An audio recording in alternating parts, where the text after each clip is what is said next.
मोटली university. ये मेरा पहला किसी भी तालीमी इदारे का टूर है, और जब मुझे इन्विटेशन मिला था तो मैं सिर्फ इसलिए आया था कि कश्मीर का ये हिस्सा मैंने नहीं देखा हुआ, और मुझे बहुत एक्साइटमेंट थी कि मैंने यहाँ जाना है और यहाँ जाके आप लोगों से बात भी करनी है और आप लोगों की बात सुननी है, जो मेरे लिए ज़्यादा जरूरी है कि मैं यहाँ से क्या सुन के जाऊँ, क्या समझ के जाऊँ, जिसको बाद में मैं अपने काम में लेके आ सकूँ या आपकी बात को कहीं और पहुँचा सकूँ। किसी भी महफिल का हम मौजूद पे जाएंगे ब्रेक पे, लेकिन किसी भी महफिल का या किसी भी गुफ्तगू का एक पहला असूल ये होता है, हम आमतौर पर ये समझते हैं कि अल्फाज के मानी होते हैं और हम अल्फाजों से ही उनको समझने की कोशिश करते हैं, लेकिन जब गुफ्तगू हो रही होती है तो वो हमेशा दो के दरमियान में हो रही है।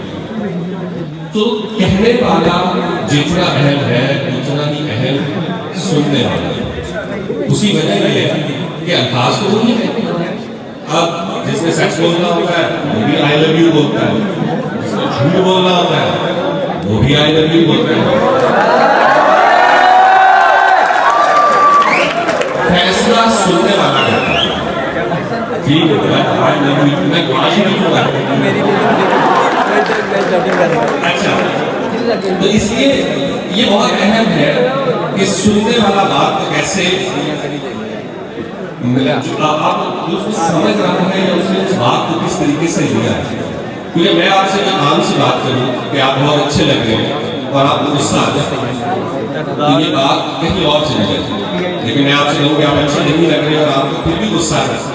तो इसलिए किसी भी महफिल किसी भी गुफ्तगू में जहाँ बात करने वाला है वहाँ बात सुनने वाला भी है। तो आज जो हमारी गुफ्तगू होगी अच्छी हो, बुरी हो, इल्मी हो, मंतकी हो, उसका कोई फायदा हो या ना हो, उसकी सारी जिम्मेदारी मेरे पे नहीं है, आप इसमें बराबर के शरीक हो। तो इसलिए मैं चाहूंगा कि हम अगर कुछ थोड़ी सी तवज्जो के साथ गुफ्तगू पे लेके चले, क्योंकि ये जो ब्रेन ड्रेन है ना, एक तो ये अंग्रेजी की टर्म है, अंग्रेजी जबान दूसरे खित्ते से हम तक आई है, तो पहले हम अंग्रेजी सीखें और फिर इन टर्म्स को समझने की कोशिश करें, तो उससे बहुत बेहतर है कि हम उसको आसान लफ्जों में सीखते हैं। और मैं आपको ब्रेन ड्रेन के बारे में बिल्कुल भी नहीं बता सकता, क्योंकि अल्हम्दुलिल्लाह आपका इलाका है जहाँ से सबसे ज्यादा लोग बाहर जाते हैं, तो ये आपको मुझे बताएंगे कि माजरा क्यों लोग छोड़ के जा रहे हैं।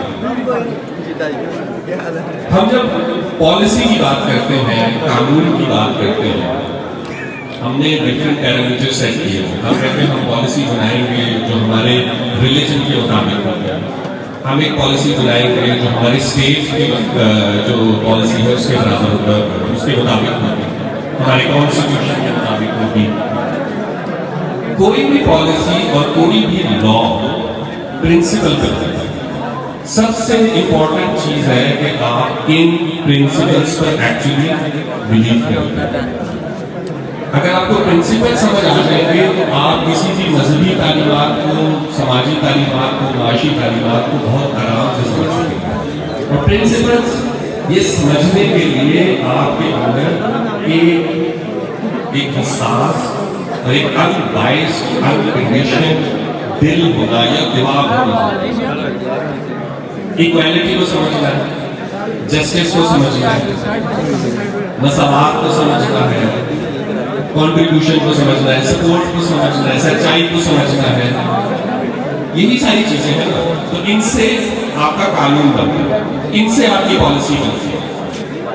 अब पाकिस्तान है या कश्मीर है, एक तो मुझे आजाद और मकबूजा ये दो लफ्ज नहीं पसंद, तो मैं आमतौर पर यही कहता हूँ कि मैं कश्मीर जा रहा हूँ। कश्मीर से बहुत सारे लोग पाकिस्तान में भी आते हैं और पाकिस्तान से बाहर भी जाते हैं। पाकिस्तान के किसी भी सूबे में चले जाएंगे तो वहाँ भी आपको एक बड़े पैमाने पर ये चीज़ महसूस होगी कि लोग अपना मुल्क छोड़ के जा रहे हैं। अच्छा, एक तरफ से हमें समझाया जाता है कि जो मुल्क होता है, जो धरती होती है, वो माँ की तरह होती है। हम अपनी माँ को छोड़ जाते हैं, क्यों? क्या हम उसे अपनी माँ का दर्जा नहीं दे पा रहे, या जो माँ की तरफ से मोहब्बत और शफकत हमें मिलनी चाहिए वो मेरा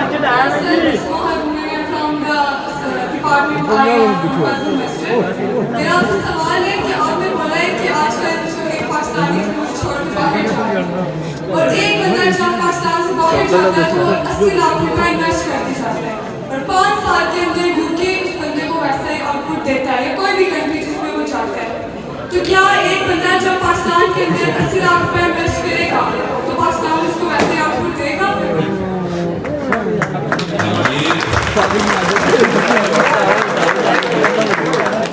देखिए, इसको भी अगर आपके समझ में बात आपकी बिल्कुल ठीक है। अगर आप 80 लाख रुपए लगाएंगे तो सबसे पहले आपको पता चलेगा कि डिजिटल वाले आ गए, टैक्स वाले आ गए, यहाँ वाले आ गए, 80 लाख रुपए कहाँ से आए।